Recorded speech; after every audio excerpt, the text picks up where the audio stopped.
This presentation is brought to you by Arizona State University's Julianne Wrigley Global Institute of Sustainability and a generous investment by Julianne Wrigley. This really comes home in an area that Nancy mentioned I'm pretty active in, which is promoting the labeling of genetically engineered foods. And this, to me, is one of the ultimate expressions of our lack of consciousness about consequences, our lack of thinking in any long term. You can see on this chart where most of the GMOs are produced in the world. And no surprise, perhaps, to folks here, in 64 nations around the world, we're labeling GMOs, but they're not labeled here.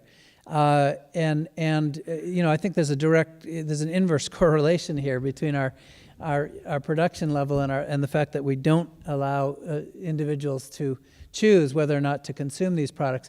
They've been extremely successful. They were first introduced, genetically engineered foods were first introduced in 1996. And the very first two crops were, one was an insecticide resistant, a corn with insecticide built into it called Bt, a bacterium. The other is an herbicide tolerant corn. And the promises that were made back then, and again, these are patented crops. We have a fundamental disconnect in this country in that, on the one hand, over at the U.S. Commerce Department, specifically the Trademark Office, we've awarded dozens and dozens and dozens of patents because these are unique new organisms that have never existed before. And yet over at the FDA, the policy is that they are materially the same, that they are materially equivalent to their conventional counterparts, and that's why they're not labeling isn't required. And in order to ensure that this policy would be in effect, the biotech industry, this policy that is of not labeling, of not disclosing this to us, the biotech industry in the 90s, starting with the Dan Quayle Commission on the Council on Competitiveness, began sort of making promises to Congress about these crops. And one of the promises that was made in the case of the Bt corn, for example, was that we would see a decrease in insecticide use. And that has actually come to bear, as you see by these USDA data here. We have seen a decrease in insecticide applications for corn rootworms, for example. But that's because we're actually using more of it in the food. But the second promise that was made was that that the insecticide would never pass through our digestive system, get past our saliva, let alone through our gastric juices and into our bodies. And a couple of consequences have happened, again, unintended, but they've happened nonetheless.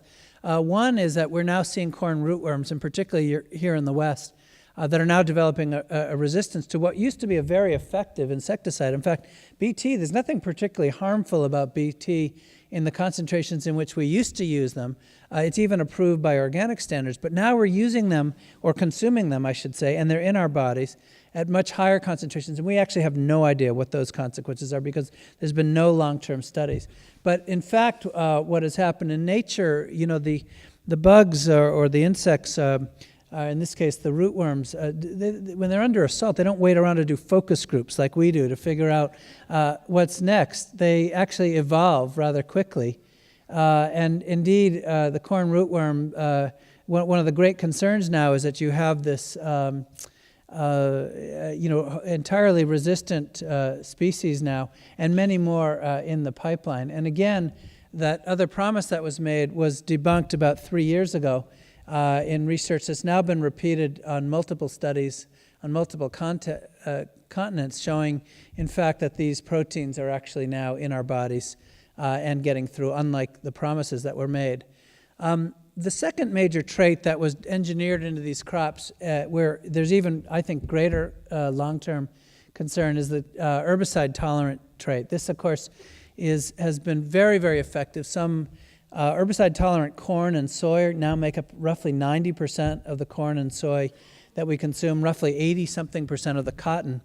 And these crops were bred to be, or engineered to be, herbicide-tolerant, that is, to handle as much herbicide as we could put out there so that they would have an advantage over the weeds. And the net result has been this, again, this chart is starting to look familiar, isn't it? It looks a lot like that fertilizer chart I showed you.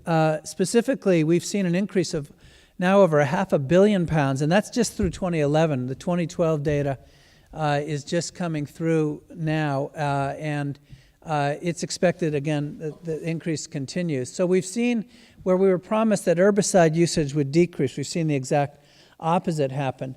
And indeed, the applications per acre or per hectare are now through the roof. And this has been a major sea change in agriculture. The promise, as I said before, was that we would see less. We've seen the exact opposite. But furthermore, what we're now seeing, similar to the insecticide studies, is we're showing data like this. In Iowa now, which is obviously a corn area, you're seeing between 60 and 100% of rainwater samples now showing glyphosate or Roundup, as we would all know it, because of this overuse. And the even further result of this kind of manipulation and consequence and the one that's, I think, quite frightening is this one, because we now have over 28 weed species that have evolved, like that corn rootworm I showed you earlier, to becoming resistant. And what the chemical companies, the patent holders who own these crops, are now recommending across the country, and it's happening everywhere in every state of the country, is mixing that farmers, when they have resistant weeds. I was testifying on this in Arkansas, and a soy farmer came forward and said he had a pigweed that was 12 feet tall. It was the diameter of his wrist, and he said it will stop my combine in its tracks. He said the only way that he can actually take them down is with either machetes or chainsaws. But what has happened is the patent holders have come up with a better solution for him. They've said mix in a 10% solution of 2,4-D, which, again, for anybody of my vintage or older, you'll know what 2,4-D is. It's 50% of the compound known as Agent Orange, and there's been severe health consequences. And we're now using 2,4-D in most of the agricultural states in this country. There's some 60+ million acres that are now infested with these resistant weeds. And sure enough, we're now starting to see some 2,4-D resistance as well. In fact, Dow is now about to get approved a 2,4-D resistant corn so that we can use more 2,4-D. So now, have I depressed you enough? I think I've probably done my job. I should mention, it goes without saying, the feedback loops. Don't think that this is just human impacts. We're now seeing that pollinators, we're seeing soil compaction studies, because we're finding out that this overuse, this sort of avalanche of chemical application now is resulting in die-off of soil microorganisms, which is resulting in soil compaction. And this is being reported in the ag literature as well. So let me get off all of this and say, if you want to know more, I doubt that you do after what I've told you, but this is the book Nancy mentioned. You can look at it. You can go at stonyfield.com, or you can download it. But this is why, in my work, I'm chairing this campaign. And despite everything I've just told you, I want to be very clear. I'm sure this will come up in the Q&A, so let me be right up front. I'm not opposed to the idea of genetic engineering. There's there's a million diabetics alive in this country due to advances with genetically engineered insulin. But we need to understand consequences. We need to think systemically. We need to do more research off-farm, and we need, in the meanwhile, while science sort of sorts this out, we as citizens need to be able to vote.